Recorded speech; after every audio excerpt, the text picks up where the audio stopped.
Hi, everyone. You're listening to Radio Cherry Bombe, and I'm your host, Kerry Diamond, coming to you from Rockefeller Center in the heart of New York City. Today's guest is someone we all know and love, Padma Lakshmi. TV star, best-selling cookbook author, mom, dog mom, and one of our favorite folks here at Cherry Bombe. Padma has a brand new show that debuts this Wednesday on CBS. It's called America's Culinary Cup, and it is her dream take on a culinary competition. Not only is she the host, but she's also the executive producer. You'll recognize lots of the chef competitors, like Katie Button, Beverly Kim, Emily Yuen, Kara Stadler, and Kim Alter. So many of our Cherry Bombe favorites. One of the most exciting parts of the show, the winner will go home with $1 million. Best of luck to all our friends. We will be cheering along every Wednesday night. Padma is here in just a minute to talk about how the show came about, how America's Culinary Cup is different from other culinary competitions, whether she's going to read the reviews or not, and why she'd be a terrible contestant on Survivor, Love Island, and The Bachelorette. Stay tuned for my chat with Padma Lakshmi. If you're not following Cherry Bombe on Substack, I would love for you to head to cherrybombe.substack.com and subscribe. You can subscribe for free and get lots of great content, like our Friday newsletter, our Saturday baking newsletter, so many great recipes, our gift guides, and my series on opening a restaurant. You can also become a paid subscriber for $6 a month or $55 per year and get access to exclusive content like our magazine cover stories and discounts to events like Jubilee. Again, visit cherrybombe.substack for more. The link is in our show notes. Now, let's check in with today's guest. Padma Lakshmi, welcome to Radio Cherry Bombe. Hi, it's nice to be back. Oh, it's so good to have you back. I love seeing you. I just got to see you last weekend. Yes. We spent Valentine's Day together. I know, how sweet. Lucky us. I know. I can't think of a better thing to do if you don't have a paramour or, somebody who's romantically involved with you. That was a great way. That was a great alternative. Spent it with your pals. We had fun. Speaking of fun, everything is going to change on Wednesday. You've got a brand new show that you are responsible for. It's called America's Culinary Cup. It debuts this coming Wednesday on CBS. Tell us your role in the show, because you are way more than the host of this show. Well, it's not much different than Taste the Nation in the sense that, yes, I'm the creator of the show and an executive producer, and I host it and judge it along with my two co-judges, Michael Cimarusti and Wylie Dufresne. Was this show your idea? When I left Top Chef, Amy Reisenbach, who's the head of CBS, heard and then asked me to dinner. I went to dinner. She said she wanted to be in business with me. I said, great.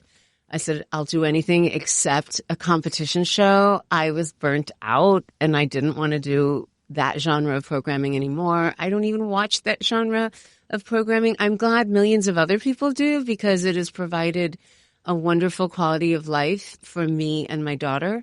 However, I was just done. And I said, that's the only kind of show I won't do. And so we enjoyed the rest of dinner politely. And, that was it. But she's very smart and warm and funny. Not all heads of studios or networks are, by the way.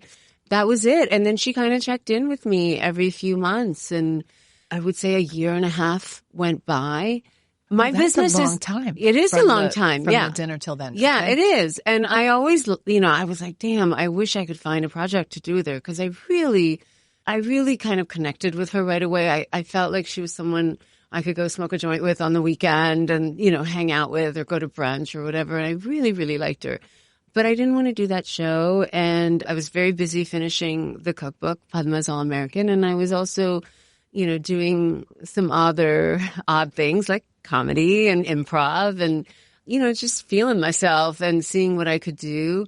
And then it is hard to get any television show on the air. I just want to say that I've been very fortunate to have two shows that were successful, Emmy nominated, whatever, and that people really love. And I started thinking about it. And obviously I have a lot of fully formed opinions about this genre of show because I've been working on one for so long. How many seasons did you do? 20? 19. Over 17 years, because those first years we were doing 2 seasons a year. And she got under my skin because she kept saying, like, but what if you could create it exactly like you wanted it? I'm sure you have a lot of thoughts about that. And what if you could cut out what you didn't like and add what you always wanted to do but never had a chance or whatever? And that was really attractive to me. And I also was very seduced, to be honest, by the thought of doing something on a bigger platform, on a bigger scale. So to give you an idea, Taste the Nation had 15 crew members when we were filming. Of course, we had editors on post-production stuff. Top Chef had about 125 to 150, give or take, depending on the season and where we were.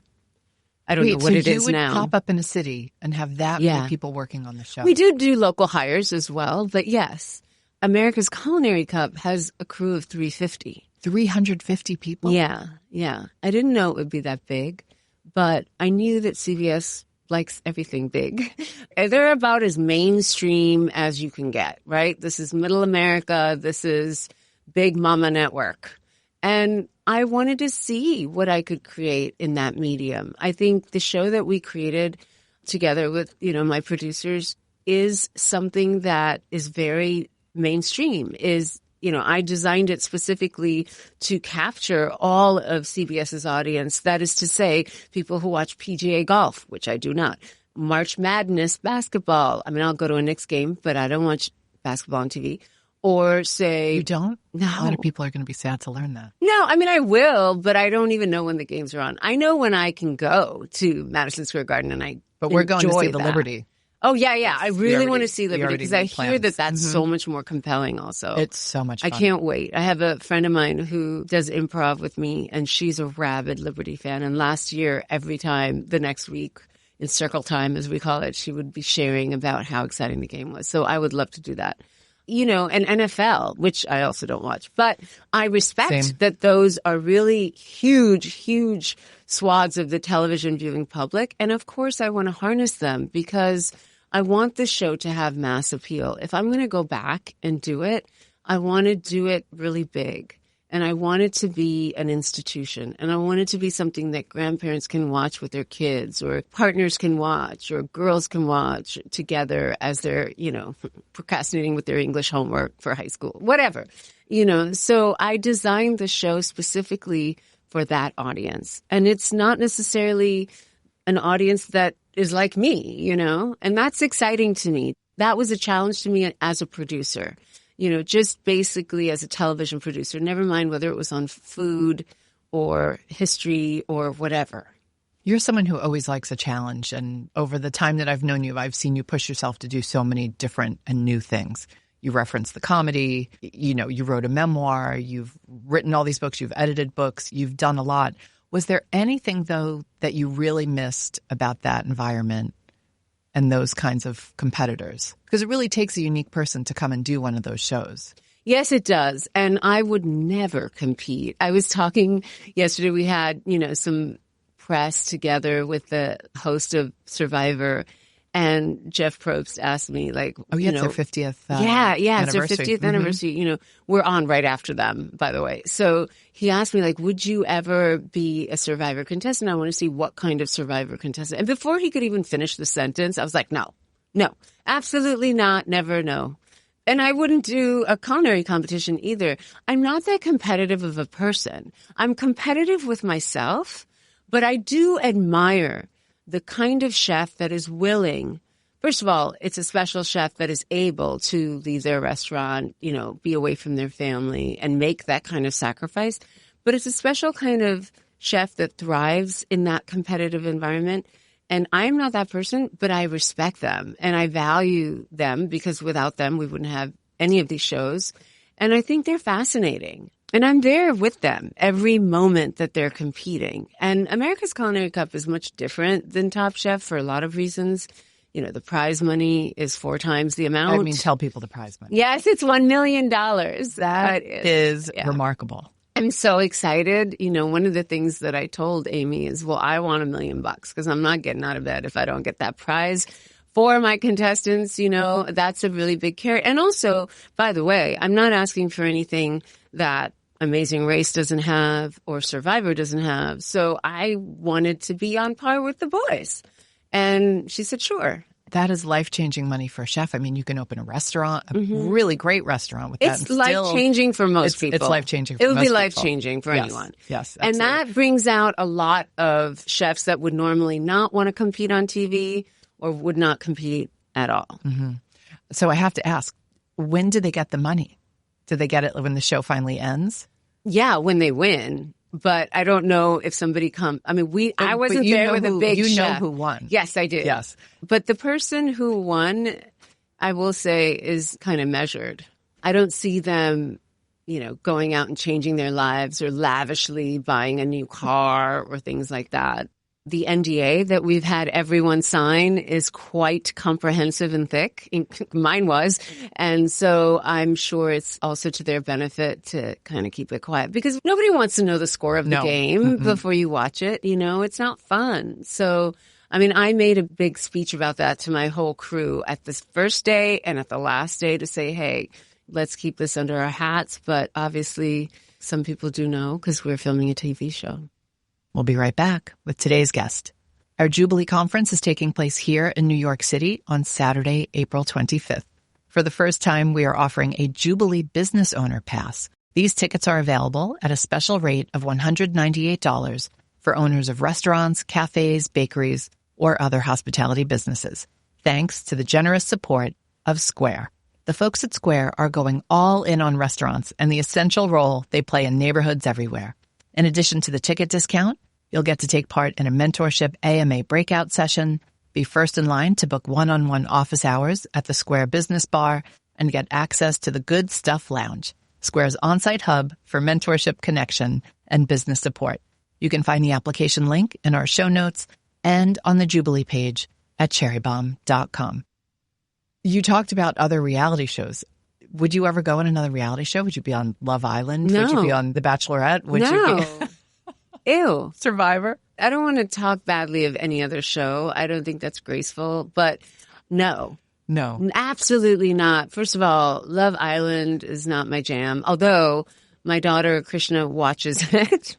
She watches it. A lot of people do. Actually, my producing partner, Susan, is the one who brought that show over and is very, proud of the fact that it's such a success. She's a very smart television producer and, she was the head of NBC for so long and the head of Warner Brothers. So she comes with a great deal of experience and expertise that is very valuable in doing something like this. But I can't think of a show I would want to be on. I don't watch reality programming. I mean, Krishna made fun of me. My daughter made fun of me because last Saturday night, I was literally curled up in bed and I said, I'm so excited. I've got the whole evening to myself. And she said, what are you going to do? I said, well, I've got to finish this documentary on Thomas Jefferson.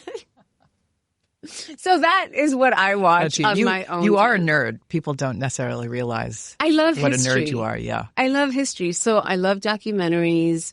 And listen, if somebody would pay me to do Taste the World instead of Taste the Nation, I would be happy to do that. But this is the show that the market is supporting right now. And at the end of the day, I have a production company. So it's what I'm going to do. And I know how to do it. So why would I not? You mentioned that you're on right after Survivor. Yeah. 9:30 EST, right? The show is on every Wednesday. I would have thought you'd be great on Survivor, but you told me no. Everybody has it wrong.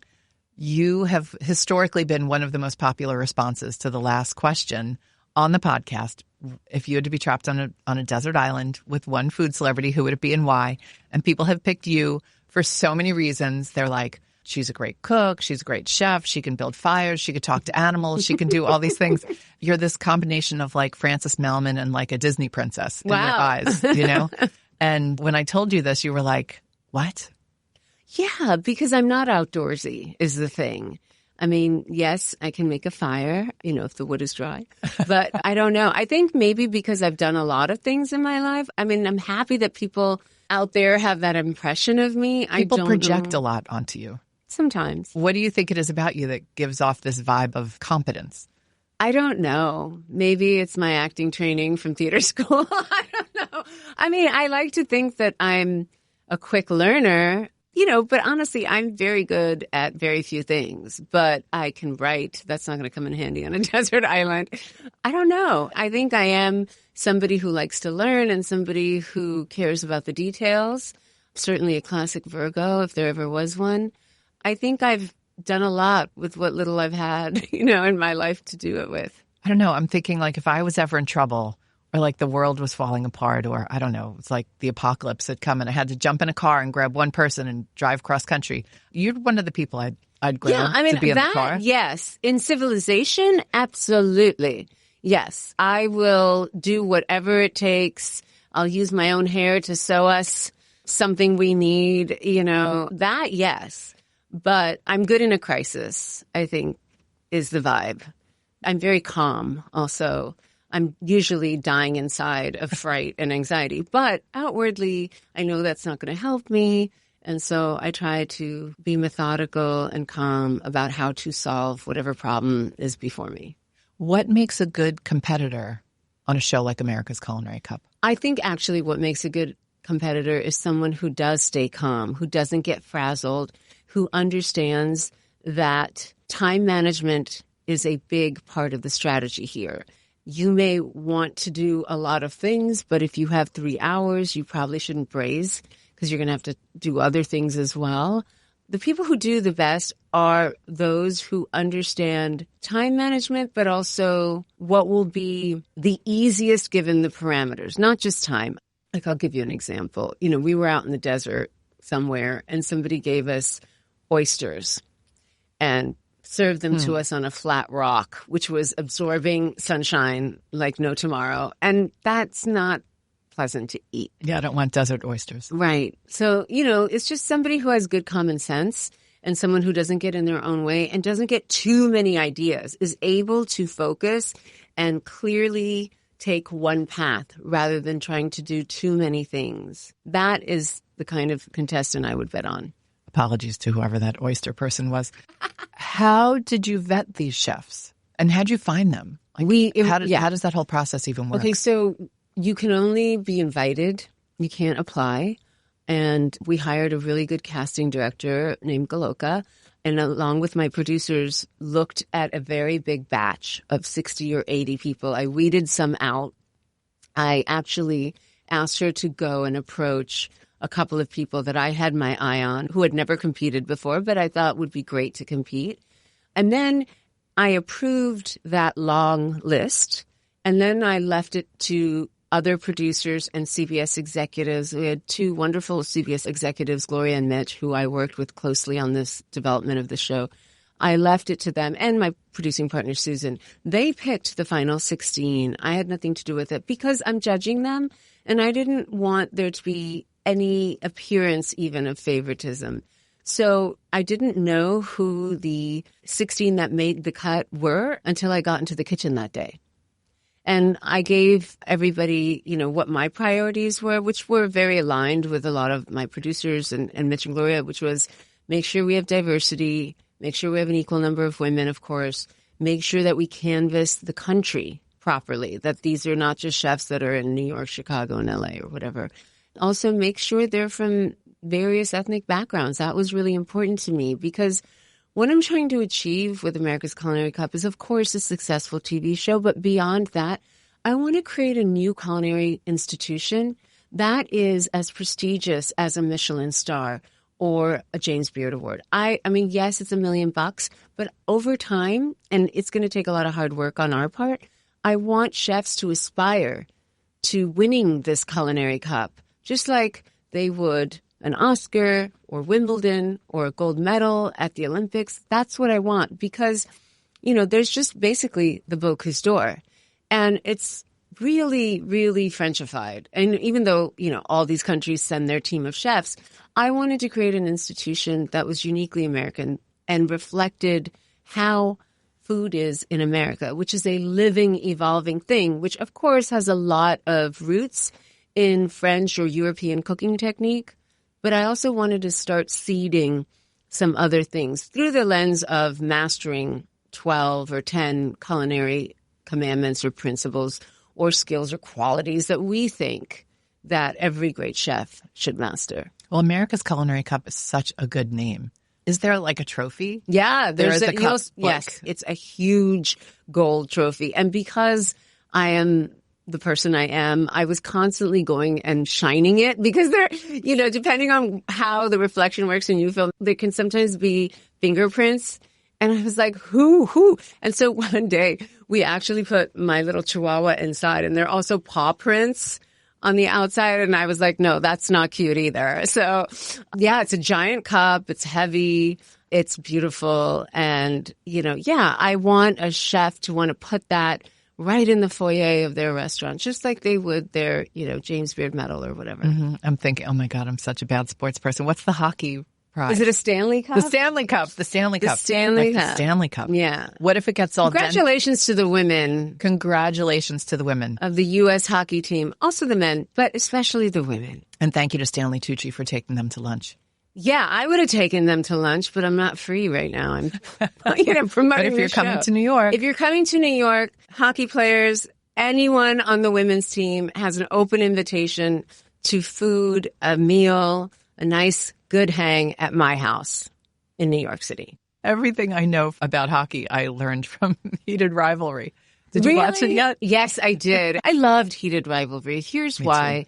I loved how the parents were. I loved how the ending was. It was just joyous to see a beautiful first love, puppy love story. I live with a teenager. I know what I remember what those hormones felt like. Of course, now I'm on the other end of that spectrum, which is not fun. But it's really joyous to see that. And I think we need more of that. I love that there was no angst. I love that we saw other stories. I would love to see a female version of that. I bet it's in the works. Not to duplicate it, but, something, maybe it's about women's basketball. Maybe it's set in a team like Liberty. I don't know. But I think it's wonderful. I wish we could have more programming like that. Same. I loved it so much. Episode 3, the blueberry smoothie episode. Sweet. The last 5 minutes of episode 5. Yeah. And the whole cottage episode.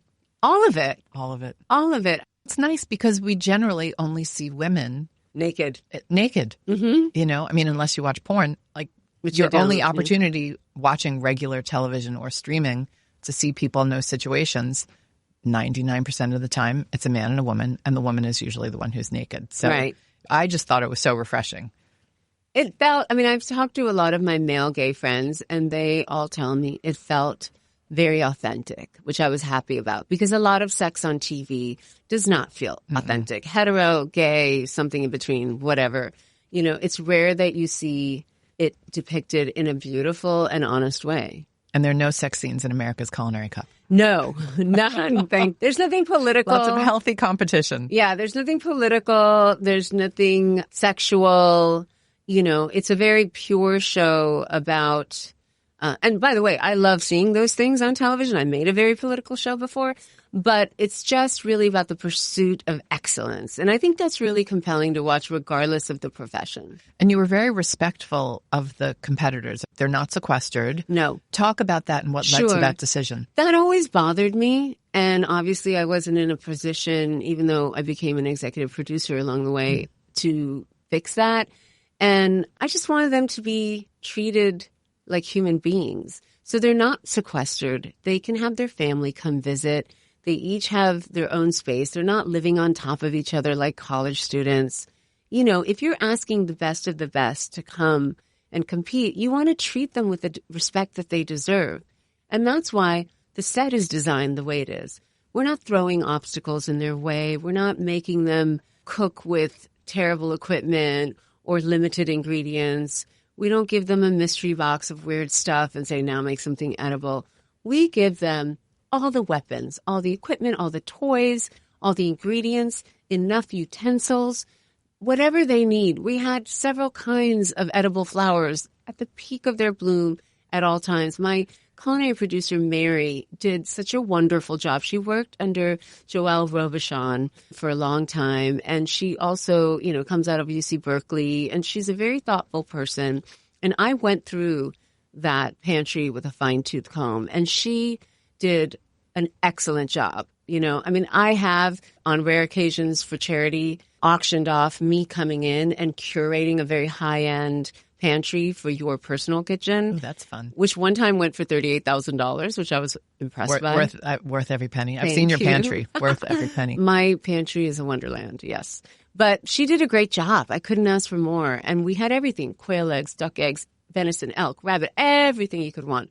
And all those powders, some of which I don't really understand myself. Wylie does, all of that. And so they each have their own station. They change stations, so it's fair. They each have 6 burners, restaurant-grade stoves. We have combi ovens. We have dehydrators. We have a working wood-burning pizza oven anytime they need it. We have grills, flat tops, apart from those 6 burners and apart from the oven underneath. And that is always going to be the case because I want them to succeed. This is my love letter to chefs. I'm not a chef. People often say, oh, Chef Padma. I'm not. I've never been a chef. Don't want to be. Respect them, value what they bring to food in general, but I'm not one. But chefs have gone through a really tough time since pandemic and the economy and food costs and labor issues. And so I didn't want them to come and be browbeaten or be tired because the guy next to them was snoring all night. And if they want to stay awake and memorize, La Technique, that's their business. Are they allowed to bring things? Because some of these shows, yes, you're not they're even allowed to stuff. bring a limited amount of things that are germane to their cooking. Yes, and it has to be measured and accounted for and receipted and all that. But yes, they can. And I think they had kitchens also when they were home, so if they wanted to try something out, they could. And then, they have phones, they have the internet, they have all the things that normal so they're people, allowed to. They can't bring it on set. Okay. So when they come on set, they can't have a phone, they can't have anything, and they each have their own notebook, which stays in the kitchen. So they can take notes and they can use that notebook, but they can't take that notebook out and they can't bring any materials like a phone or any books or notes in. Got it. Love some of the people you picked who was selected as the competitors. Good friends of Cherry Bombes like Katie Button, Beverly Kim, Emily Yuen, chef here in New York. I've eaten at so many of her places, so talented. Kara Stadler, Kim Alter.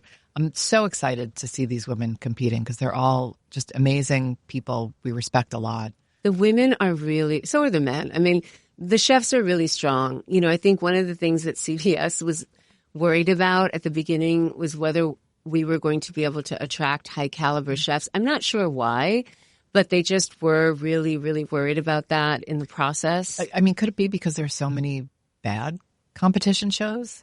I mean, I hate to Possibly. say it, but, a certain network has kind of driven this genre to the ground. Yes, it has. Yes. And, there's room for every type of competition. I knew what kind of show I wanted to make, and I knew what kind of show would make me feel proud to have created. And that is how I made my decisions. Yeah. I was not referring to Bravo, just FYI. It's okay. I mean, I don't know. I don't pretend to know what the CBS audience will respond to. But I tried to make the best show that I could be proud of and that everyone who participated, whether they were a competitor or a guest judge or a crew member, could feel proud of. And I think coming away from having already filmed it, I'm happy that, touch wood, that is true. Everybody feels good about it. I had so many world-class chefs who were just judges for an episode, and they came over. And when they walked into that set, I gave every guest judge a tour of the kitchen, because I was proud of it. But You're super proud of it. Yeah, I am. But also because I wanted them to know right out of the gate what this competition was about and what they had access to, and also to kind of tacitly communicate that we respect these chefs and so should you. And of course, a lot of the guest judges knew a lot of the competitors just like you do. And so they understood immediately what kind of competition this was. I also, because I am not a chef, took the counsel of a lot of very, very great leading world chefs who, I sort of passed along ideas I had and got their opinion on it. I had them check my work, so to speak. You put a lot of time and effort into picking your judges. Tell us about the two of them and why them. I saw a lot of people, male and female. I saw, a lot of CBS, obviously because they're paying millions of dollars to construct this show, had me also test with a lot of people on Zoom. a lot of women across the country, different people. Right, because it wasn't just you Yeah. making this decision. No, yeah. Yeah. No, Forgot I would love to forgot tell about you. that. Yeah, I did everything and, only I got to say it. But that is not the reality of making television. No, of course, there were a lot of people who weighed in, and I want a lot of people to weigh in. I don't know everything, and I wanted CBS's counsel because they know their audience. And, there were ones that I really wanted, but the chemistry didn't work or whatever. I knew, to be honest, that I wanted Wylie because I've known Wylie for 20 years. I used to live a stone's throw, like literally down the street from WD-50. Wylie's daughters and and Krishna, they used to trick or treat in the neighborhood when they were young. And I know his dad, Dewey. And he's been a mentor to a lot of folks. Right. I also, beyond my friendship with him, I wanted him there because I knew that the chefs would really respect him, want to know what his opinion was on anything, and also just like be afraid of him. That was important. Because I'm not a chef, I wanted two hard-nosed chefs to the left and right of me for street cred, for the integrity and caliber of what I wanted to do with this competition. So Wylie was always on my mind, and I purposely did not want another chef from New York or the East Coast. And I saw, some chefs out of Chicago. I saw a lot of chefs, male and female, from San Francisco. I had a lot of chefs who were friends of mine who actually said, hey, I'm interested in this, which was tough. And Michael is somebody I've known also for a long time, but not very well. And I've worked with him, and I've been to Providence. But also, I did my homework, and I know that he has a lot of goodwill and respect in the chef community.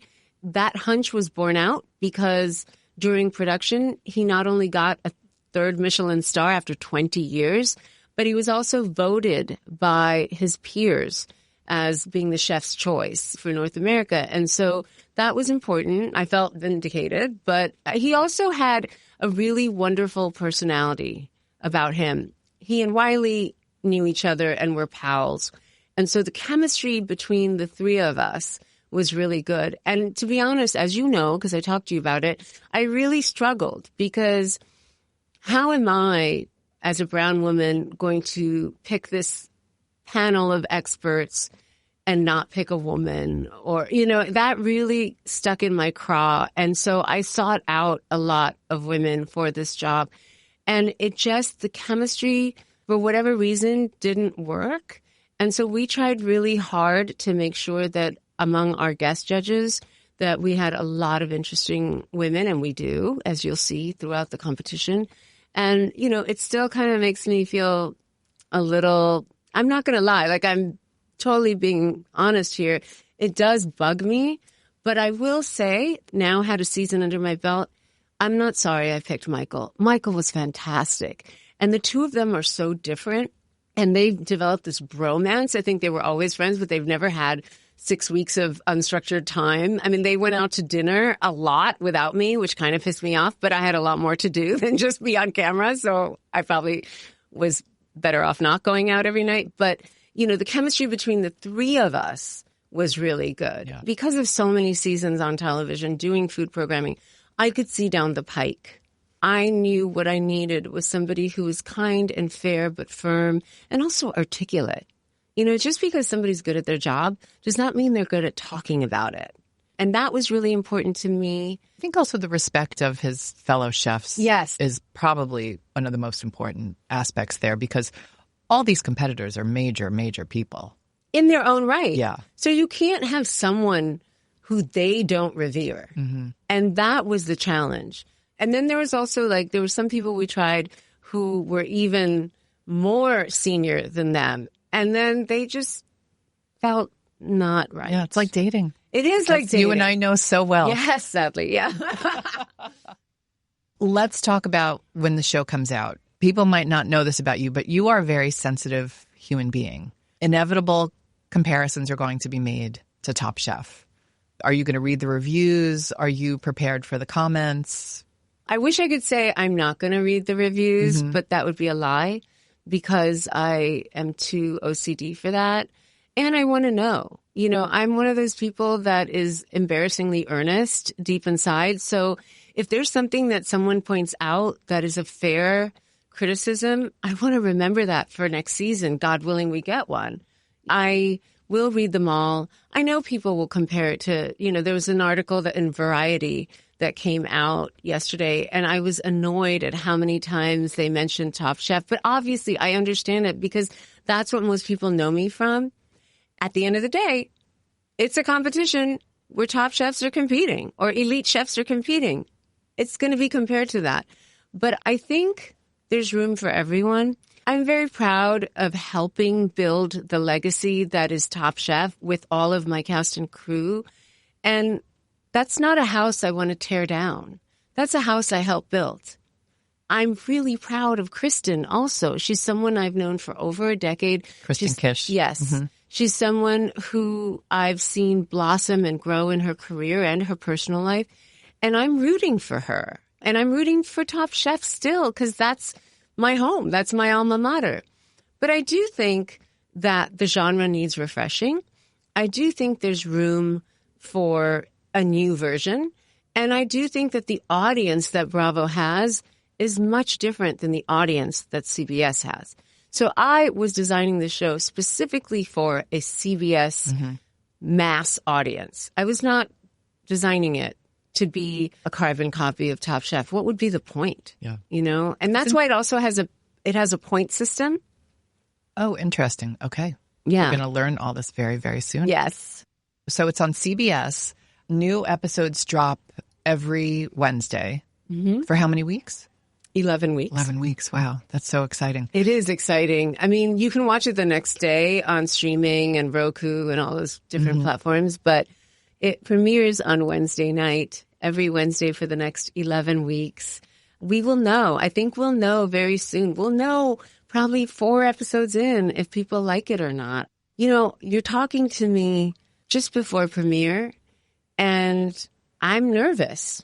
I'm anxious. I'm nervous for my whole crew that worked so hard on it. I want it to succeed. I want the chefs who competed to feel good about it. And I don't know. I just know I made the best show I could. It'll either work or it won't. I don't know what to tell you.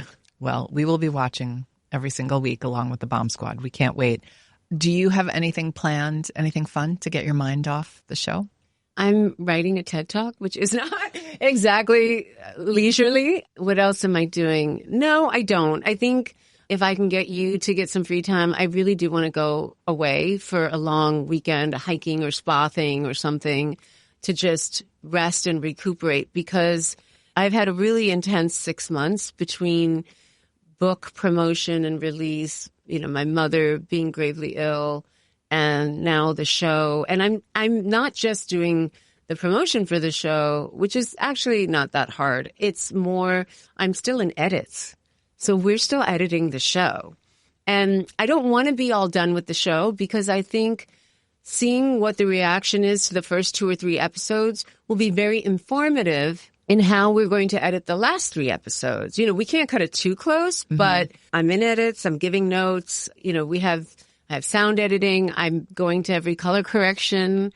So I basically get up, go to the gym, work on this show, and be with my daughter. I have no other life right now because, you know, on behalf of the 350 people and the chefs who worked so hard, I feel like I have to give it everything I have in the way that first year of a baby's life is so vital, or the first few years when you design their diet. This is equally important. So it's a big show, and I feel the weight of that responsibility. So I just want to make sure I don't wake up 3 months later at 3 a.m. be like, oh, shit, why didn't I do that? Why didn't I think of this? Or why didn't I give that another pass?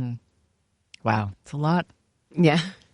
All right, let's do a very quick speed round.